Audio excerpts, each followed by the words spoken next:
Oden's dream was to open the borders of the Wano country, and that was the last thing that he said to his retainers, his last command. And they intend to fulfill his dream. But will they be able to achieve it? Bringing down Kaido and Orochi will be very tough, but I don't think that will be their biggest obstacle. As far as we know, the borders of Wano were always closed, and people are used to that kind of living, because they don't know any other way. Usually people don't like change, even if it is for the better. Change always frightens people. And recently we did learn that the Wano country was attacked by pirates and other powerful people, who were after the wealth of the Wano country.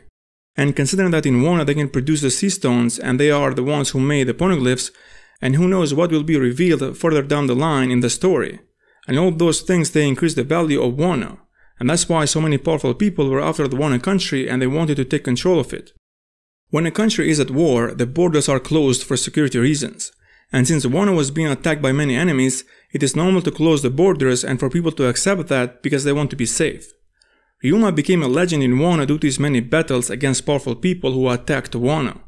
You don't become a legend by doing regular things. And that shows in what kind of bad state the Wano country was. Oden did travel all over the world and he knew the benefit of opening the borders of the country, but the people there do not. The reason why Orochi was able to dethrone the Kozuki family and take control of Wano is due to the fact that Oden wanted to open the borders. And Orochi used that to scare people, and saying to them that Oden wants to destroy the Wano country, and I'm the one who is protecting by keeping things as they are. And that's how I got support from people in Wano to overthrow the Kozuki family. And Orochi is continuing that propaganda. We saw how in school children are being taught that Oden wanted to destroy the country, and Orochi did defeat Oden and saved the country. If they started teaching that from the beginning, this means that a couple of generations of children that were taught that are adults now. If the people did side with Orochi back then, why would things be different now? From the story's perspective, this is good, because the harder things will be for the alliance, the better the story will be. If things were to be easy, then this arc will be a very short arc. We saw that there are people who are still loyal to the Kozuki family, and Kinemon said that there are some people who don't like the way things are in Wano and they want to rebel against Orochi. But here's the thing, these two groups of people are going to fight against Orochi, but for different reasons, and not because they also believe in Oden's dream. Wano is now in a really bad state. People are starving to death, so of course there are people who want to rebel against Orochi, the king of Wano. And the other group is loyal to Kozuki family, and that's why they will fight against Orochi.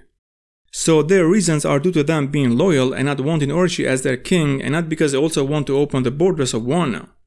It is not that the borders of Wano were open before Oden did die, and then Orochi did close them. When Kinemon did invite Ashura to join the alliance, he said something very interesting. You abandoned this country for 20 years. The blank left behind will never be filled. It has passed a long time and people were living in very bad conditions. Where was the Kozuki family for all those years to help them? People might feel abandoned, and it could be that they will not support the Kozuki family in the war against Kaido and Orochi. The people in Wano, they consider Kaido a wise king, who protects the Wano country. Since Kaido is a Yonko and Wano is considered his territory, then no one will try to attack the Wano country. When Orochi was negotiating with the CP0, he did remind them that Kaido has my back, so careful what you do. So yeah, things are not looking good for the alliance.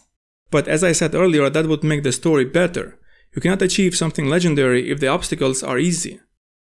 So, do I think that the borders of Wano will be opened by the end of the arc? Yes, I do. Here's how. Even though the alliance will have almost an impossible job to defeat Kaido and Orochi, I expect them to win. And after their victory, as usual, the Straw Hats will not want to rule the country or ask for treasures, or anything like that. They just want to help. I think when people of Wano will see that, they will realize that the outside world is not only bad people who want to take over their country and take their wealth.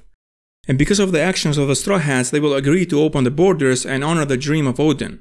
And that's how I think the prophecy of Toki, the wife of Odin, will come true. You are like the moon who knows not of the dawn.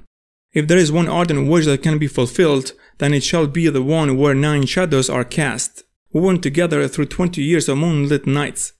Only then you shall know the radiance of dawn. If you want to know more why do I think that the 9 shadows are the 9 Straw Hats, watch the video that I made about that topic. The link is in the description.